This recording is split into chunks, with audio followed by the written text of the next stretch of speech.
Hello and welcome back to my YouTube channel. My name is Sunday Okafor.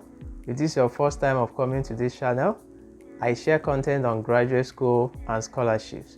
And from time to time, I will be bringing on scholars to come and share their experience and also provide insight for prospective scholars.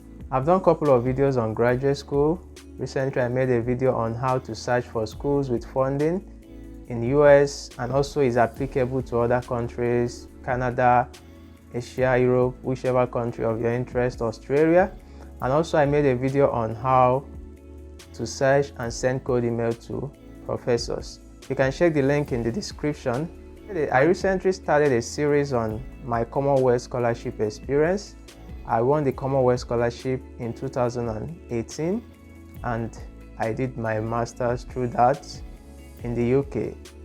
So I started the series on my Commonwealth experience in order to provide insight to prospective scholars on one or two things they should know as they prepare to apply for the next phase of Commonwealth Scholarship.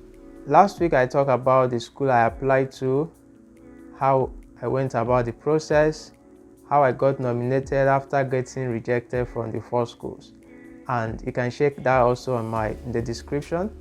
And today I'll be talking about the preparation process for the scholarship and how I went about making the application for the schools that I applied for.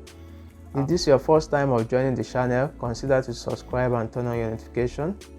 I'll be right back. Don't go anywhere.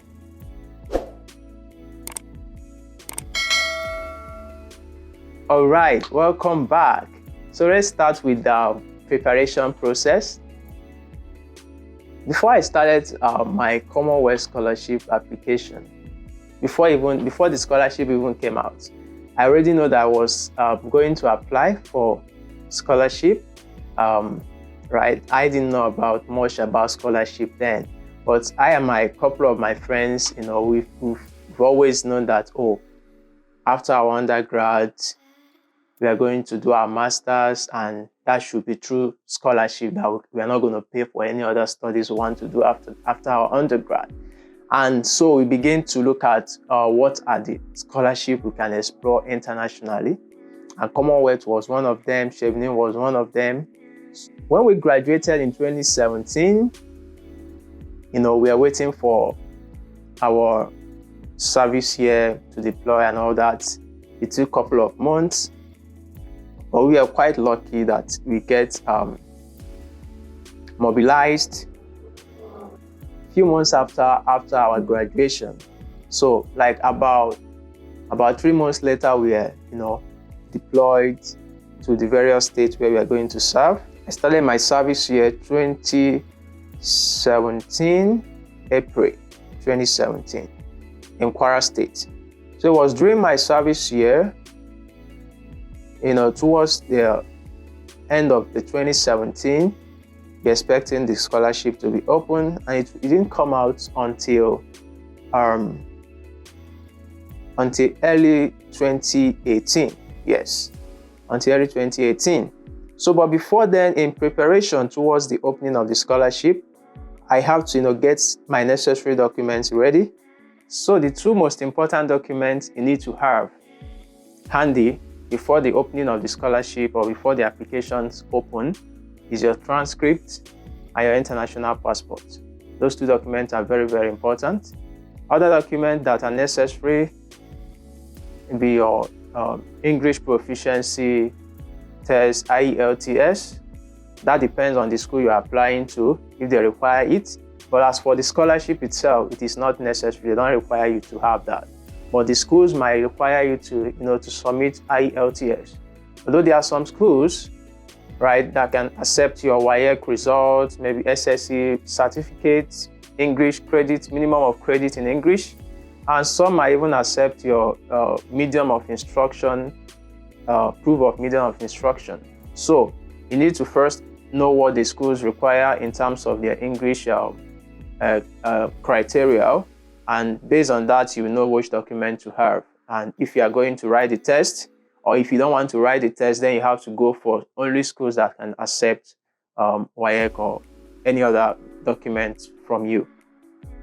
So before I started making any application, the first school that I applied to, that is what I first check. Are they going to accept WAEC or not? And if I'm not sure, I mail them the admission office and ask and be clear before I start, so that I don't waste my time starting an application and later find out that they need me to write test or something like that to get an offer. So I got my international passport during my service year in Kwara State. So I have to travel from Kwara to Lagos to do the application process, the biometrics and all that. And I think it took about 2 weeks for the passport to be ready then. So that is first thing that you should try and get if you don't have it yet. And also my transcript, I secured my transcript from my school. So there are some schools that, they can give you the original copy of your transcript. It's usually confidential, or, they might say it's reserved for if you want to send it to an institution or to an establishment. Maybe you're looking for a job or you're applying for a graduate school and you need to send it to that school directly, they can do that. But some schools also give a student copy, right? So depending on what is applicable in your school, just ensure that you have a transcript ready before the opening of the scholarship. And those are the two major documents I got. And given that I don't want to write IELTS and already choosing school that don't require it, so what they need is my WAEC certificate, the original copy. And as of then, I didn't have the original copy, so I have to, contact my school, my secondary school, in order to get my original copy. I got that. And so basically, those are the major documents that you need to have handy. And once the scholarship is open, you can start to make your application. Remember, there are phases in the application process, right? So firstly, what will happen is that Commonwealth will release a list of schools that is eligible for the Commonwealth Shared Scholarship. I talked last time that there's difference between Commonwealth Shared Scholarship and Commonwealth Master Scholarship. For the Master Scholarship, you are at liberty to apply to any school of your choice, any program of your choice. And the nomination is done by each country's nominating agencies. So you need to know which agency is nominating in your country, and then you apply through them and go for interview, or depending on the process in your country. That is for Commonwealth Master Scholarship. I didn't apply for that. So specifically, I'm talking about Commonwealth Shared Scholarship here. So for the Commonwealth Shared Scholarship, the nomination is done by UK universities, so it doesn't have anything to do with your home country. It's strictly done by the universities in the UK. So before the scholarship application itself opens, Commonwealth usually releases a list of eligible schools and eligible courses. So for shared scholarship, you are not at liberty to apply to any program of your choice. You must apply to the programs that are listed by the Commonwealth Scholarship Board for that year. So every year they update the list. Some school might still be there, some program might still be there. They might bring in new school, they might take out some schools and all that. So first, that list will be released, and once the list is released, you can start to apply for those programs. You don't have to wait for the scholarship itself to open. So you can start applying to the programs that you are eligible for, depending on what your undergrad degree looks like.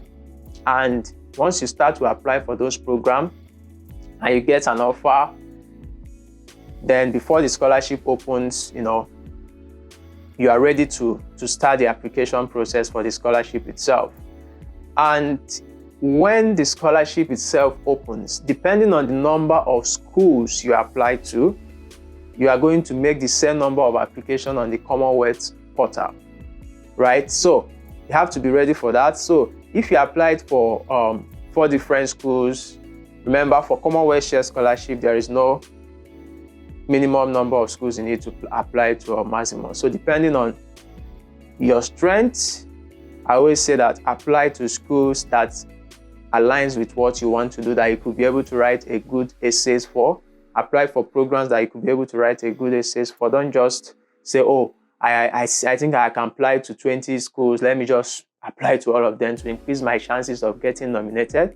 I've seen cases where people apply to 20 schools, 15 schools, and they end up not getting a nomination for all the schools. And I've also seen cases where people apply for, a friend of mine applied to just one school and he was nominated. So it's not about number of schools you apply to. If your strength cannot carry you, if you can't make strong application for them, then it's more like, wasting, just, spreading your energy on things that you should have concentrated on few. So that is one part. So once the scholarship opens itself, the Commonwealth portal opens, you need to start making application for the scholarship itself. That is where you will use each school that you apply to as your nominating agency. So if you apply to, for instance, Manchester University, you apply to Nottingham Trent University, you apply to University of Edinburgh, maybe Cranfield University. Let's say these 4 universities, you apply to them.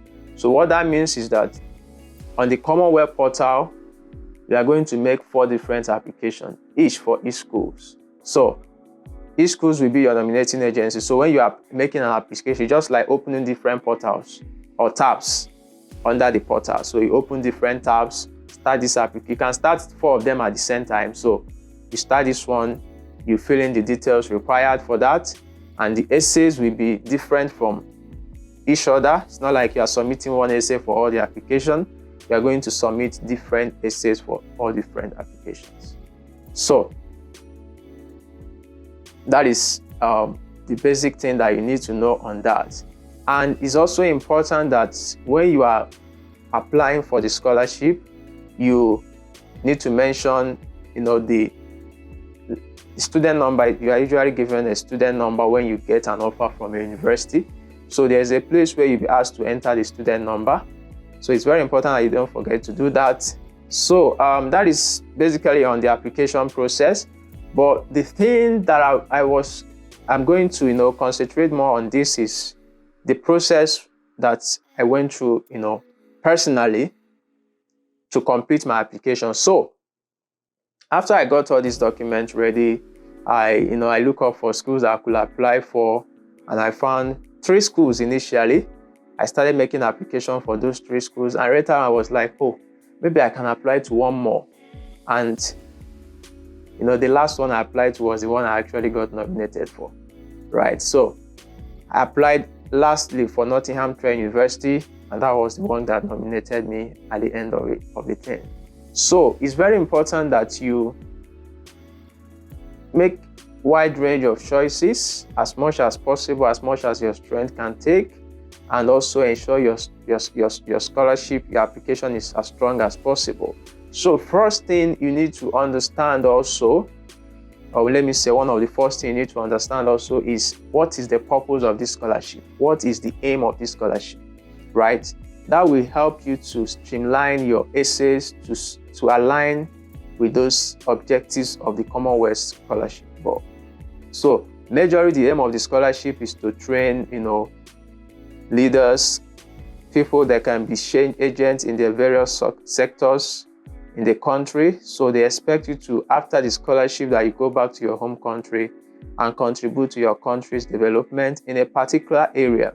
So those are what we influence your essays. So you need to find, like for the development essay, you need to find an area where you want to make an impact, where you want to apply your knowledge and the skills you acquire during the programs, and to bring about transformational development.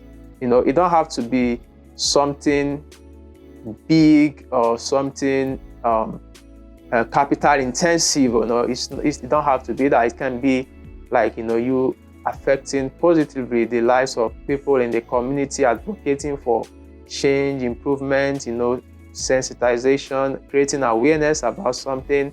A lot of things that you can think about depending on your area of specialization. So I won't be talking much on the essay part, but basically what I will say today is that when I started writing my essays, there are a lot of essays you need to write, and you need to, make out time or create out time to actually write them. It's not something you can just sit in one space and, finish writing it and just submit. You need to create time to write something of quality. And after writing it, you need to, give it out to people to proofread for you. Sometimes when you write something, there are some errors grammatically and otherwise that you won't be able to detect except someone else look at it for you, right? So there are two types of proofreading.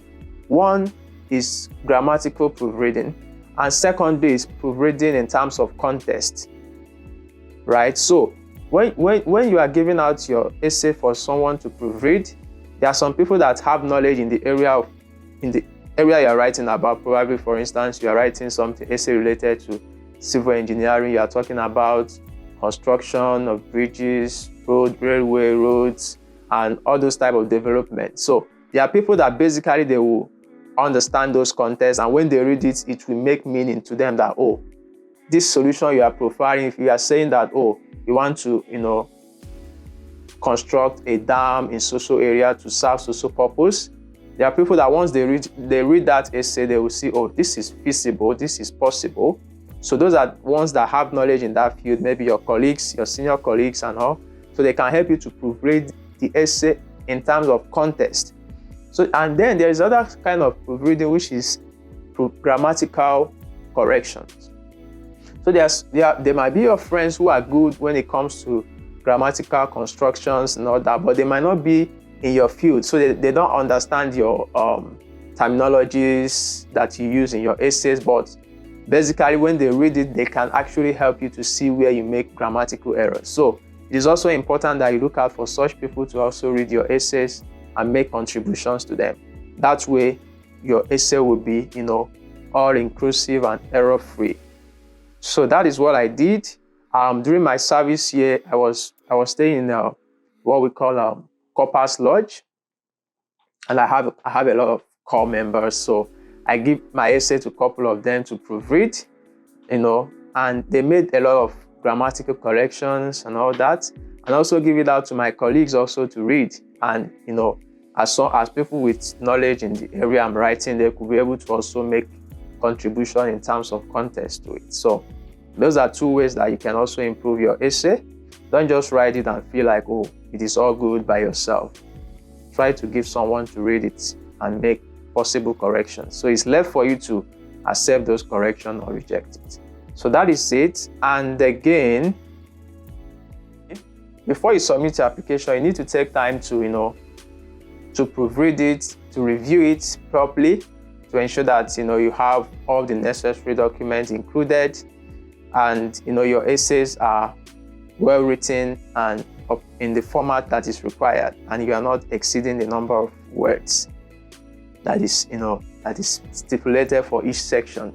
All the application will not be considered until after the deadline day of application. So that's when they will start reviewing the application. So even if you submit on the deadline day, you will still have the same chances of being nominated as every other person. But I advise that you at least submit a day before the deadline day, because most time there's a lot of traffic on the website on the deadline day, and things can get messed up, and you might not meet up with submitting it on time. And also there is the time difference. You need to know that between your country and UK, what is the time difference. Usually I think the deadline for submission is usually 4 p.m. on the deadline day in UK. So I don't know if that has changed, but that is what you should also take into consideration, so you ensure you submit your application on time.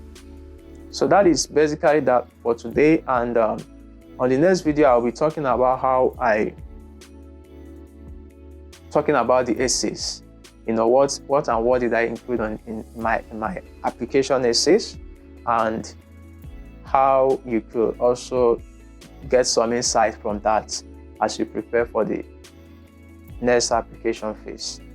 Thank you for watching, and see you in the next video. Bye for now, and have a lovely week ahead.